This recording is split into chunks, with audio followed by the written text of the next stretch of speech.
va signer. Donc dans ce document, il y a la signature de Trump. C'est pas comme les autres documents que Bush avait laissé à Kabila et Kagame de signer entre eux. Là, il signe lui aussi dans ce document. C'est l'accord de paix entre le Congo et le Rwanda. Le même document, le 3 présidents ont posé la signature na bango. Et attention, ils allient. Ils allient même document. C'est-à-dire que c'est l'accord. Et Trump a signé. Quand on boulot, ça signe qui tant les gars qui tant là maintenant c'est Trump lui-même qui signe le document. Exactement. En tant que témoin, il engage les États-Unis. Voilà.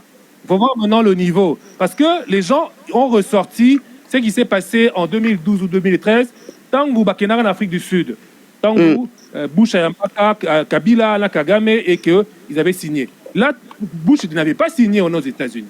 Il a fait la médiation, il a imposé ce qu'il voulait, et puis eux, ils ont signé entre eux. Là, maintenant, c'est Trump qui signe au nom des États-Unis. Voilà. D'accord. Donc, c'est la signature globale, la signature finale, entériner l'accord qui avait déjà été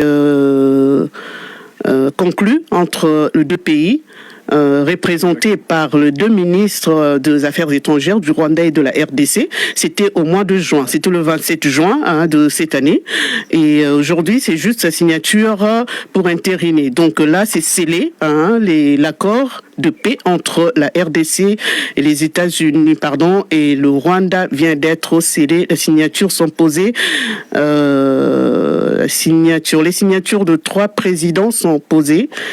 Et on le voit. Alors, je ne sais pas, moi, c'est ma curiosité, juste par rapport à la forme, pourquoi Donald Trump n'est pas assis au milieu, à la place de Kagame.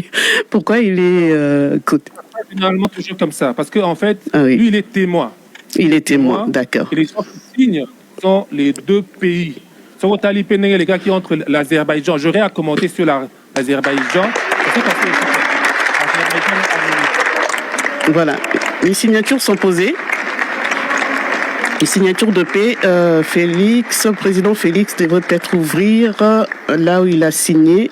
Il n'a pas ouvert. Ouais, voilà, il vient de l'ouvrir. Finalement, les gens attendaient ça.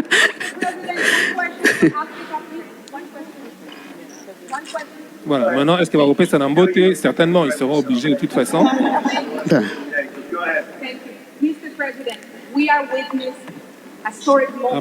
Zoom in. My question is, when we will see the withdrawal of Rwanda's troops from DRC, and when we will see the real peace, because even now we are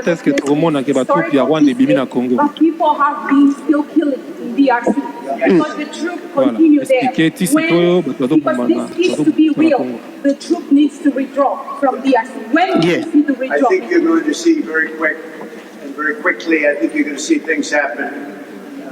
This is something that was not doable, according to a lot of people, and not only is it doable, I think it's going to be a great miracle. These two gentlemen are leaders, they're great leaders, and they're going to prove that in the coming months and years. And I think you're going to see very immediate results. I have confidence that that's what's going to happen. Thank you very much, everybody. Lui, il pense que ça sera les troupes... attendez, ils vont se serrer la main. On va revenir sur la question de la journaliste, c'est très important. Mais... oui, balé va passer une bonne tété. Restez là, les deux.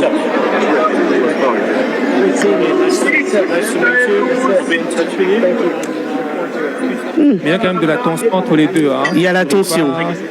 Voilà. Ça devient personnel, quoi. Ça a toujours été, de toute façon.